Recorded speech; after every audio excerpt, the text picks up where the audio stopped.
Good morning, everyone. Today I'll be discussing typhoid fever, a serious bacterial infection. What is typhoid fever? Also known as enteric fever. Typhoid fever is also known as enteric fever because the word enteric fever emphasizes the initial site of infection and the role of the intestines in the disease process. Typhoid fever is a serious bacterial infection caused by Salmonella typhi bacteria. It spread through contaminated food and water, especially in areas with poor sanitation. The bacteria invade the intestines and bloodstream, causing symptoms like high fever, headache, weakness, stomach pain, and sometimes diarrhea or constipation may occur. If left untreated, it can lead to complications like internal bleeding and death. Symptoms of typhoid fever. If you have typhoid fever, then these symptoms may occur to you. High fever, headache, weakness, stomach pain, diarrhea or constipation, rose spots, cough, and loss of appetite.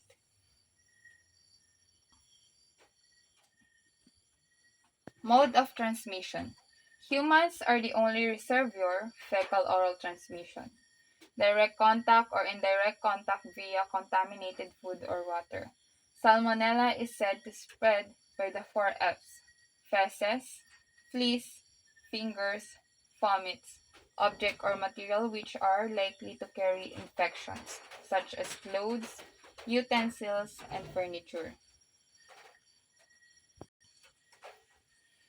Humans are the only reservoir for Salmonella typhi, the bacteria that causes typhoid fever. The primary mode of transmission is fecal-oral. Here's why. No other animal host. Salmonella typhi is highly specific to human. It doesn't naturally infect or cause disease in other animals. This means that animal cannot act as carrier and spread the bacteria to humans. Salmonella typhi primarily colonizes the human intestines. It multiplies in the gut and it shed in the feces of infected individuals. The bacteria are transmitted through the fecal-oral route. This means infected individuals shed the bacteria in their feces, which can contaminate food, water, or surfaces. Others can then become infected by indigesting contaminated food or water by touching contaminated surfaces and then their mouths. Since Salmonella typhi doesn't naturally infect other animals, there's no possibility of animals acting as carrier and spreading the bacteria to humans. The only way for Salmonella typhi to spread is from infected human to another human through the fecal-oral route. This makes humans the role severior and the only source of infection. Typhoid is a human-specific disease, and the bacteria causing it only live and multiply in humans. This makes humans the sole reservoir and the fecal-oral route the primary mode of transmission. So, Transmission and risk factors. Katulad nga po ng sinabi ko kanina ay contaminated food and water or poor sanitation, close contact with an infected person, travel to areas with poor sanitation, poor hygiene practices, and weakened immune system.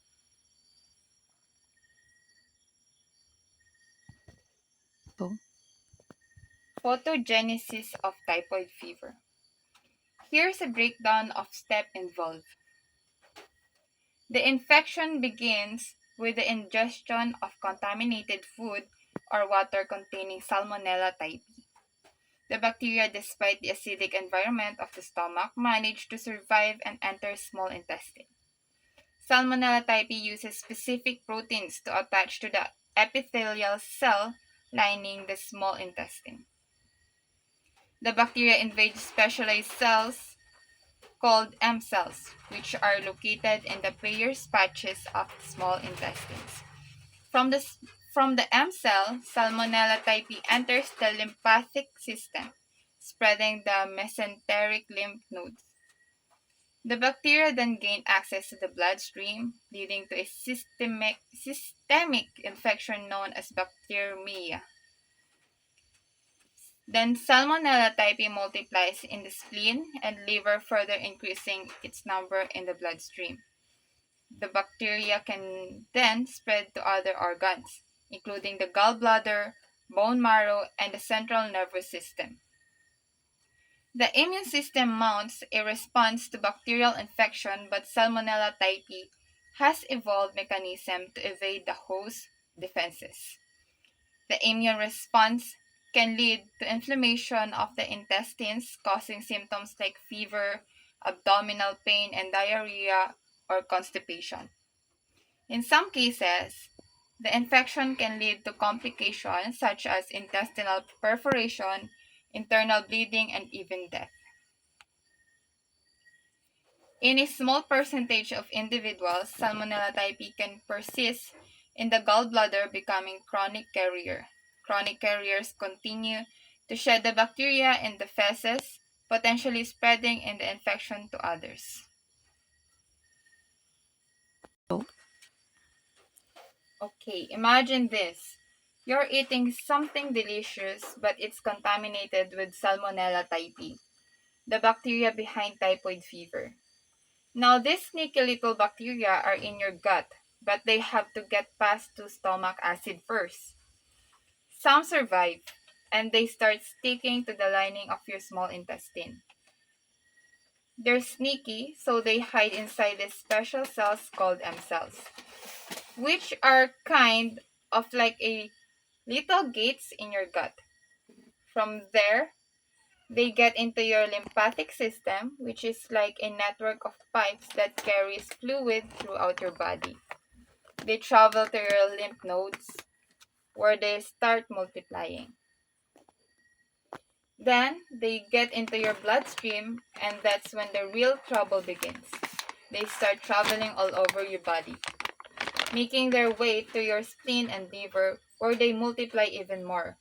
Your immune system tries to fight back, but those bacteria are pretty clever and they can hide from your immune cells.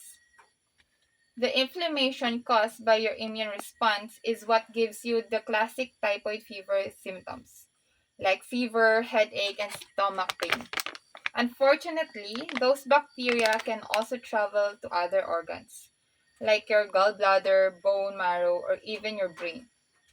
That's when things can get really serious, leading to complications like bleeding in your gut, holes in your intestines, or even death. In some cases, those bacteria can hang out in your gallbladder for a long time, and you become a carrier. That means you can spread the bacteria to others even though you might not be sick yourself. So that's the journey of typhoid fever. It starts with a tiny bacteria in your gut, and it can end up causing a lot of damage.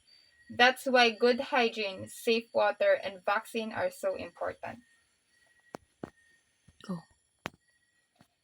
Incubation period is typically about 10 to 14 days but can be longer, and the onset may be insidious. Symptoms are often non-specific and clinically non-distinguishable from other febrile illness. However, clinical severity varies and severe cases may lead to serious complication or even death. The incubation period for typhoid fever, the time between exposure to Salmonella typhi and the onset of symptoms, is typically 10 to 14 days. However, it can be longer, ranging from 5 to 30 days. And the onset of symptoms can be insidious, meaning it develops gradually, subtly. Here's why.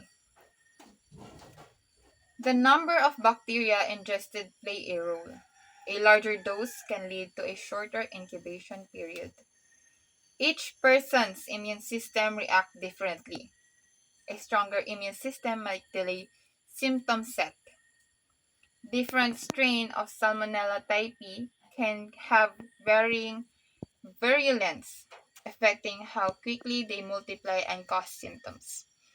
The bacteria gradually multiply and spread, leading to a slow buildup of symptoms. This can make it difficult to pinpoint the exact time of infection.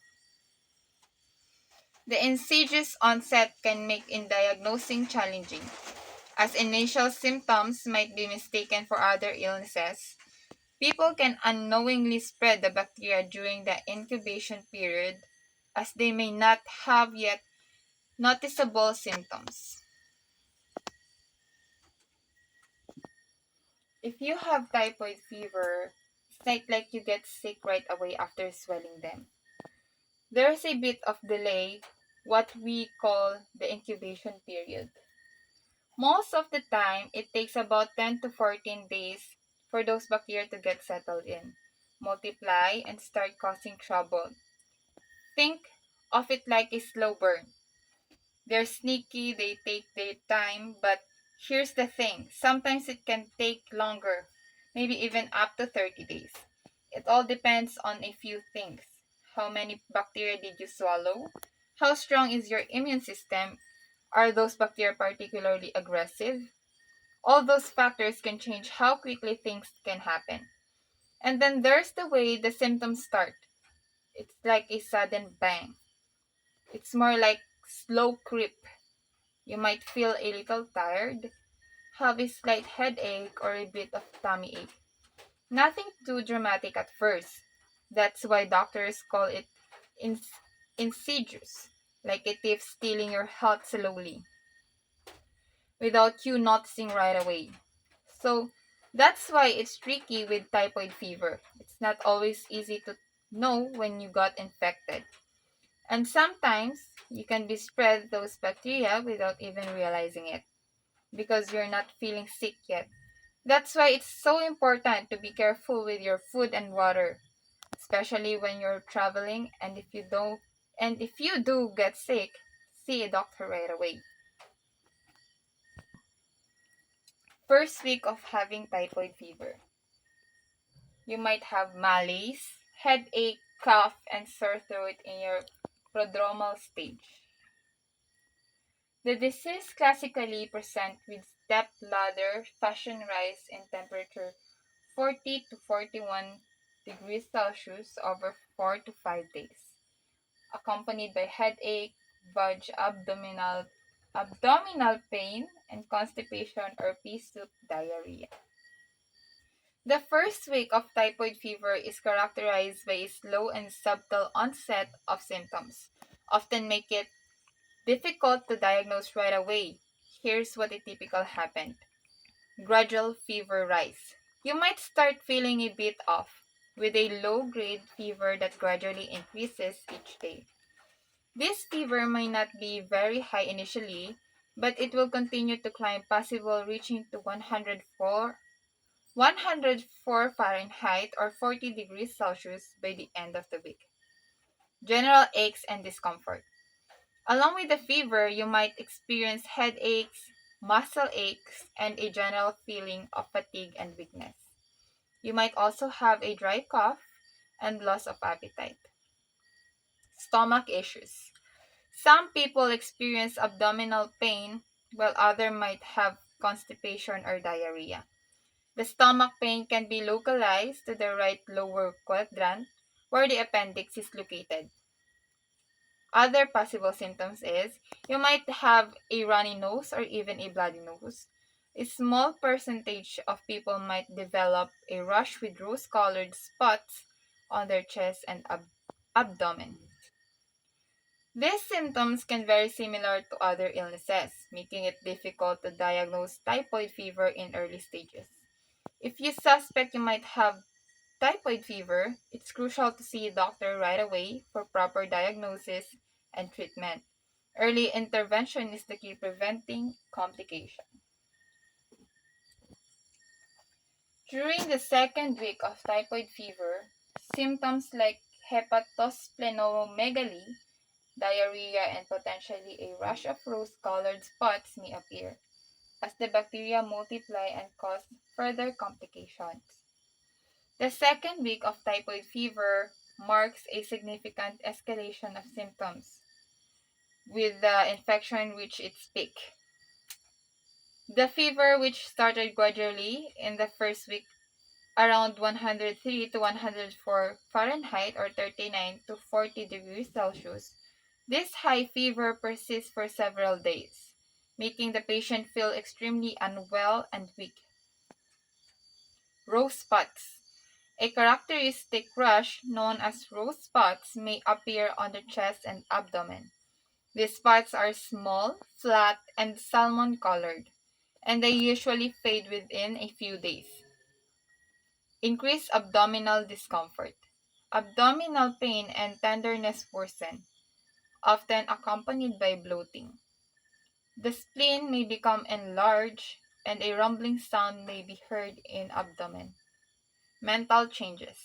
Confusion and delirium can develop, sometimes referred to as a typhoid state. The patient might appear sluggish, unresponsive, and disoriented. Symptoms like a fast heartbeat might occur despite the high fever. Diarrhea or constipation can occur, and the stool may become watery and full smelling.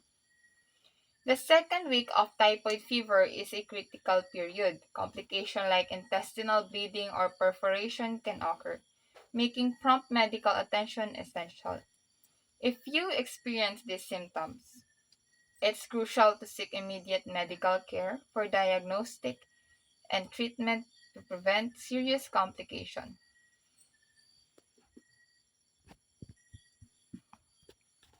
Third week of typhoid fever or typhoid stage. During the third week of typhoid fever, untreated patients may experience severe complications like intestinal hemorrhage, perforation, and encephalitis, potentially leading to sepsis, peri- peritonitis, and even death if left untreated. The third week of typhoid fever is critical period where the illness typically reaches its peak severity. It is characterized by a worsening of symptoms and potentially complication if left untreated. The fever continues to rise, often reaching its highest point during this week. The headache becomes more severe and persistent. The abdominal pain intensifies, often accompanied by a swollen abdomen. Alternating between loose stools and constipation may continue or worsen. The faint pink rash, known as rose spots, may become more prominent. Extreme weakness and fatigue make it difficult for the individual to perform even basic tasks. In some cases, delirium and confusion can develop due to the bacteria effect on the brain. The bacteria can damage the intestinal lining, leading to bleeding. In severe cases, the intestinal wall can perforate, causing a life-threatening infection. The bacteria can spread to the bloodstream, causing a systemic infection known as sepsis. Here is an example of having a rose spots. Pink papule about 2 mm on trunk, fade on pressure, disappear in 3 days. Rare complications. Disseminated intravascular coagulation or DIC, meningitis, osteomyelitis, pericarditis, and pneumonia. In diagnostic and treatment, the doctor will listen to your heart and lungs, check your temperature, and examine your abdomen for signs of tenderness or swelling. The most common diagnostic test is culture, where a sample of your blood, stool, urine, or bone marrow is grown in a lab to identify the Salmonella typhi bacteria. Other tests include wide Widal test, detects antibodies against typhoid bacteria in your blood. Typhoid DNA test checks for typhoid DNA in your blood. Antibiotics therapy is the only effective treatment for typhoid fever. The specific antibiotic prescribed by depend on the location where you acquired the infection, as some strains have developed resistance to certain drugs. Drinking plenty of fluid is essential to prevent dehydration caused by fever and diarrhea. In severe cases, intravenous fluid may be necessary. Surgery may be needed to repair intestinal damage in cases of perforation or bleeding. Prevention and control. Vaccination is highly recommended for individuals traveling or living in areas where typhoid fever is common. Two types of vaccines are available: oral vaccine and injectable vaccine. Both vaccines are required booster doses for continued protection. Even if vaccinated, it's crucial to practice safe eating and drinking habits to further reduce the risk of infections. Thoroughly wash hands with soap and water before eating, after using the toilet, and after handling raw food. Avoid drinking untreated water, bottled water, or boiled water for at least 1 minute before drinking. Avoid raw or undercooked food, especially from street vendors. Wash fruits and vegetables thoroughly before eating and peel them if possible. Effective sanitation is crucial in controlling the spread of typhoid fever. Proper sewage treatment and disposal systems are essential to prevent contaminations of water sources. Ensuring access to clean and safe drinking water is critical. Maintaining good personal hygiene practices is essential, especially in areas where typhoid fever is prevalent. Wash hands thoroughly with soap and water after using toilet and before preparing food. Practice safe food handling techniques such as washing hands and surfaces before and after preparing food. And lastly, conclusion. Without proper treatment, typhoid fever can be fatal, with a case fatality rate of 10 to 30%. With early diagnosis and appropriate antibiotic treatment, the case fatality rate can be reduced to 1 to 4%. Even after recovery, some individuals may experience long-term complications such as intestinal bleeding, perforation, or chronic fatigue. Typhoid fever remains a significant global health burden, especially in low and middle income countries. The best way to prevent typhoid fever is through vaccination, safe eating and drinking practices, and improved sanitation and hygiene. Typhoid fever is a serious infection with potentially fatal consequences if left untreated. And that's all for typhoid fever.